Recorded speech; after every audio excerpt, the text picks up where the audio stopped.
Hello my dear student, आप लोगों का स्वागत करता हूं, अभिनंदन करता हूं, इस्तकबाल करता हूं। मैं केजीएफ सर, आपके और हमारे प्यारे से परिवार, खूबसूरत से परिवार टॉप तक में, जो कि आपको एग्जाम में बनाता है टॉप। चलिएगा, तो आज की क्लास में हम डिबेट करने वाले हैं 189 साल पुराने दिल पर। और ये दिल जो है कहां लाया गया है, तो ये ब्राजील में लाया गया है। और आखिर 189 साल पुराना दिल ब्राजील में क्यों लाया गया है, ठीक, ये जानेंगे। दूसरी बात, ये कहां से लाया गया है, ये जानेंगे। तीसरी चीज हम ये जानेंगे कि ब्राजील का उस देश के साथ क्या कनेक्शन है जिस देश से इस दिल को लाया गया है। चलेगा, तो अपनी चर्चा को शुरू करते हैं लेके प्रभु का नाम। तो भैया सभी को राम राम, राधे राधे, जय महाकाल, हर हर महादेव। बच्चों, केजीएफ सर का सलाम स्वीकार करें और आइएगा इस डिबेट पे करते हैं चर्चा। क्या करते हैं? डिबेट पे चर्चा। चलेगा, तो सबसे पहली चीज मैं आपको बता दूं बच्चे कि एक दौर रहा 1500 का, ठीक, 1500 ईस्वी का एक दौर था जब यूरोप की कंट्री, ठीक है बच्चे, यूरोप की कंट्री, ठीक, नई नई कॉलोनियां ढूंढ रही थी। क्या कर रही थी? नई नई कॉलोनियां ढूंढ रही थी। और ये नई नई कॉलोनियां क्यों ढूंढी जा रही थी? क्योंकि इस यूरोप कॉन्टिनेंट में, ठीक, एक क्रांति चली थी, औद्योगिक क्रांति। ठीक, उस औद्योगिक क्रांति को ही सफल बनाने के लिए नए नए मार्केट ढूंढे जा रहे थे। और उसी दौरान अमेरिका, ब्राजील, दक्षिण अफ्रीका, भारत, इंडोनेशिया और ऑस्ट्रेलिया तक यूरोप की कंट्रियों की पहुंच बनी। ठीक, तो यह घटना थी 1500 की। तो इस ये देश है ब्राजील। ठीक, कौन सा देश है? ब्राजील।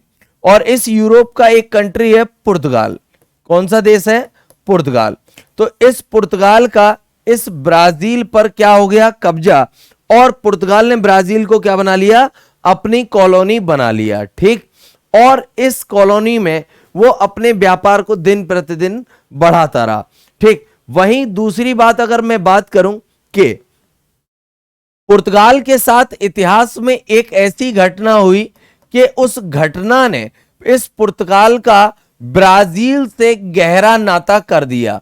क्या? ब्राजील से गहरा नाता बना दिया। और वो घटना क्या थी? तो वो घटना थी 1807 की, अर्थात 1807 की। तो 1807 में ऐसा क्या हुआ आखिर जिसके कारण पुर्तगाल और ब्राजील के बीच में जो एक कॉलोनी और कंट्री के रूप में कनेक्शन था, वो आखिर धीरे धीरे करके किस रूप में गया? तो यहां पर आपको फोटो में एक व्यक्ति दिखाई दे रहा है जिसका नाम है नेपोलियन। क्या है? नेपोलियन। और इस नेपोलियन ने, ठीक, 1807 में क्या किया? तो पुर्तगाल पर आक्रमण किया। क्या किया? पुर्तगाल पर आक्रमण कर दिया। और जिस समय आक्रमण किया था उस समय पुर्तगाल के राजा कौन थे? तो उस समय पुर्तगाल के राजा थे किंग जॉन। क्या नाम था? King John. तो ये महाशय जो आपको फोटो में दिखाई दे रहे हैं यही है किंग जॉन। ठीक, तो ये थे उस समय पुर्तगाल के राजा। ठीक, और इन्होंने नेपोलियन के इस आक्रमण के कारण, ठीक, पुर्तगाल छोड़कर के ब्राजील जाने का निर्णय लिया। और ये अपनी फुल फैमिली के साथ जो है ब्राजील सेटल हो गए। कहां सेटल हो गए? ब्राजील सेट हो गए। ठीक, और ब्राजील सेट होने के बाद क्या हुआ कि धीरे धीरे करके नेपोलियन का प्रभाव जो है पुर्तगाल से समाप्त हुआ। और समाप्त होने के बाद घटना है 1821 की। कब की है? घटना है 1821 की।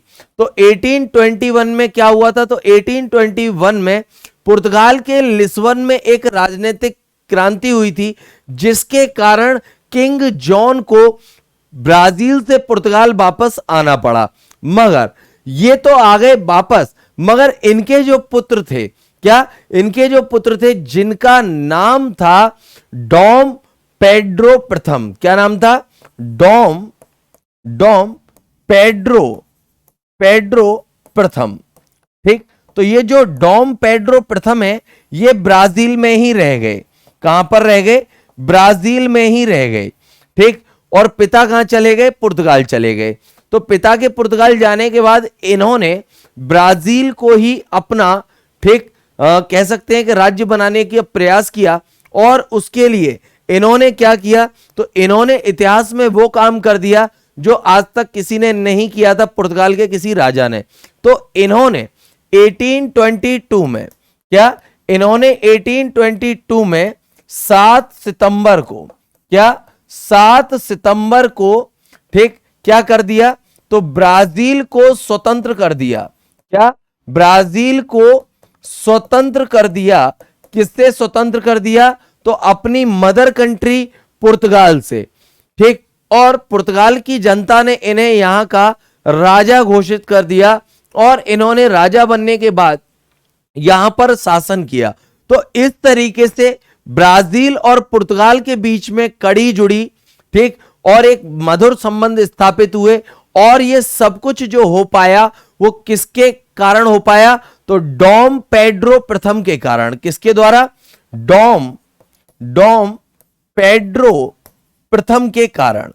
ठीक, तो डॉम पेड्रो प्रथम जो है, ठीक, यहां के राजा बने ब्राजील के स्वतंत्र होने के बाद।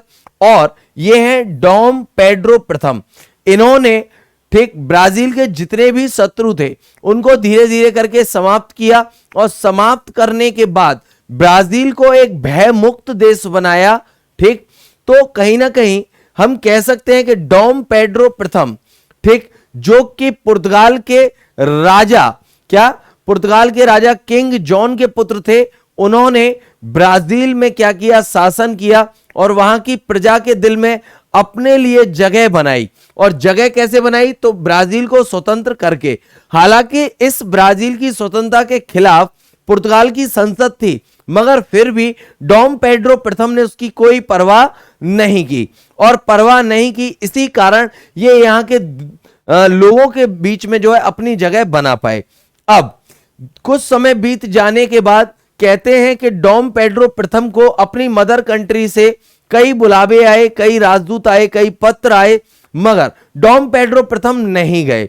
मगर कुछ समय बाद जो है कुछ घरेलू समस्याओं के कारण 1834 में, क्या, 1834 में डॉम पेड्रो प्रथम ब्राजील की राजगद्दी को छोड़कर के कहां चले गए, पुर्तगाल चले गए। और वहां जाने के बाद जो है उनका स्वास्थ्य जो है खराब हो गया। और जब उनका स्वास्थ्य खराब हुआ तो उन्हें अपनी मौत जो है नजदीक लगने लगी। तो उन्होंने अपनी मृत्यु से पहले, क्या, मृत्यु से पहले एक इच्छा जाहिर की कि मेरे हृदय को मेरे शरीर से अलग करके रखा जाए। अब एक राजा मरते समय अपने प्रजा के लोगों से या अपने राजनीतिक लोगों से अगर कोई इच्छा जाहिर करेगा तो भैया वो इच्छा तो पूरी की ही जाएगी, क्योंकि वो एक अंतिम इच्छा है। ठीक, तो कहते हैं कि डॉम पेड्रो प्रथम के हृदय को उनके शरीर से अलग कर दिया गया उनकी मृत्यु हो जाने के बाद। और उनके इस हृदय को कहां रखा गया, तो पुर्तगाल में एक जगह पड़ती है पोर्टो। पोर्टो में एक चर्च है जिसका नाम है आवर लेडी ऑफ लेपा। तो यहां पर इसे सुरक्षित रखा गया है। और इसे किस चीज में सुरक्षित रखा गया है, तो इसे एक सोने के फ्लास्क के अंदर, ठीक, एक कांच के फ्लास्क के अंदर एक केमिकल के अंदर डुबो करके रखा गया है। और उस केमिकल का नाम है फॉर्मेल्डिहाइड। ठीक, तो इस केमिकल ने अब तक इस हृदय को कोई भी नुकसान नहीं होने दिया और सुरक्षित बनाए रखा है। ठीक, तो ये तो तमाम बातें रही डॉम पेड्रो प्रथम के बारे में। अब डॉम पेड्रो प्रथम का जो है जुड़ाव ब्राजील से भी था। ठीक, और ब्राजील को ये स्वतंत्र कर ही चुके थे। तो कहते हैं कि ब्राजील ने जब अपना 150वां, क्या, 150वीं स्वतंत्रता दिवस मनाया, क्या, 150वां स्वतंत्रता दिवस मनाया, तो उस स्वतंत्रता दिवस के अवसर पर पुर्तगाल ने, क्या, पुर्तगाल ने, ठीक, डॉम पेड्रो प्रथम के जो अवशेष थे, क्या थे, जो अवशेष थे वो किसे दे दिए, तो वो दे दिए ब्राजील को। किसको दे दिए, ब्राजील को दे दिए। और ब्राजील ने इन अवशेषों को, ठीक, कहां रख दिया, तो एक संग्रहालय में रख दिया, एक म्यूजियम में रख दिया। ठीक, जिसका नाम है साओ पालो। ठीक, इस संग्रहालय में इनके अवशेष रखे गए हैं। ठीक, तो यहां पर आपको दिख रहे होंगे डॉम पेड्रो प्रथम, तो इनके अवशेष कहां रखे गए हैं, तो ब्राजील में रखे गए हैं, साओ पालो में। ठीक, मगर इनका हार्ट जो है कहां पर था, तो पुर्तगाल में।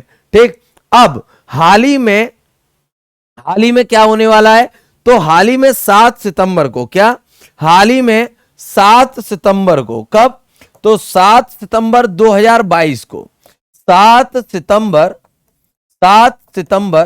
2022 को ब्राजील जो है, क्या ब्राजील जो है वो अपनी स्वतंत्रता के, क्या अपनी स्वतंत्रता के 200 वर्ष पूरे करने वाला है। क्या 200 वर्ष पूरे करने वाला है। और जिस राजा ने उन्हें स्वतंत्रता दी थी, अर्थात पेड्रो प्रथम ने, तो उनके दिल को ही ब्राजील लाया गया है। तो पहली चीज तो ये क्लियर हुई कि ब्राजील में जो दिल आया है वो किसका है, तो पेड्रो प्रथम का। किसका है, पेड्रो प्रथम का। और पेड्रो प्रथम कौन है, तो पेड्रो प्रथम वही व्यक्ति हैं जिन्होंने ब्राजील को स्वतंत्र किया था पुर्तगाल से। ठीक, और ब्राजील के क्या बने थे, प्रथम राजा बने थे। ठीक, दूसरी चीज, ठीक, ब्राजील का और पुर्तगाल का क्या संबंध था, हमने ये जाना। ठीक, अब तीसरी चीज हम ये जानेंगे कि आखिर पेड्रो प्रथम का दिल जो है ये ब्राजील क्यों लाया गया है स्वतंत्रता दिवस के अवसर पर। तो मैं आपको बता दूं कि इस ब्राजील में आप कुछ समय बाद, ठीक, राष्ट्रपति का चुनाव देखेंगे। क्या देखेंगे, राष्ट्रपति का चुनाव देखेंगे। और इस राष्ट्रपति के चुनाव में वर्तमान जो राष्ट्रपति हैं जिनका नाम है जायर बोल्सोनारो। ठीक, तो ये एक सर्वे में बताया गया है कि ये जो है दोबारा चुनाव लड़ने वाले हैं और इनकी जीतने की संभावना ना के बराबर है। जबकि वहीं पूर्व राष्ट्रपति रह चुके लुइस इनासियो, ठीक, लूला डी सिल्वा, ठीक, तो ये इनका पूरा नाम है, तो ये भी राष्ट्रपति के चुनाव में शामिल होने वाले हैं। और इनकी जीतने की संभावना जो है वो बोल्सोनारो से कहीं ज्यादा नजर आ रही है इस सर्वे में। तो अपनी गद्दी को बचाने के लिए, अपनी सीट को बचाने के लिए, कह सकते हैं कि अपने राजनीतिक कुर्सी को बचाने के लिए बोल्सोनारो ने क्या किया है, तो 200वीं वर्षगांठ पर, स्वतंत्रता की पर, ठीक, ब्राजील में क्या लाया है, ठीक, तो पेड्रो प्रथम का दिल लेकर के आए, शायद वो अपने लिए कुछ माहौल अच्छा बना सकें। अब देखते हैं ये तो चुनाव के बाद ही कि आखिर यहां का राष्ट्रपति कौन बनता है। मगर हमने यहां जाना कि आखिर वो 189 साल पुराना दिल किसका था, उसका जुड़ाव किस प्रकार से ब्राजील से था और पुर्तगाल का ब्राजील से क्या कनेक्शन था। ठीक, चलिएगा, तो ऐसी वीडियो देखने के लिए हमारे टॉप तक परिवार को सब्सक्राइब कर लीजिएगा, जो कि आपको एग्जाम में बनाता है टॉप तक। चलिएगा, मिलते हैं ऐसी किसी नेक्स्ट वीडियो में, तब तक के लिए लेते हैं आपसे विदा। तो सभी बच्चों को राम राम, राधे राधे, जय महाकाल, हर हर महादेव बच्चों।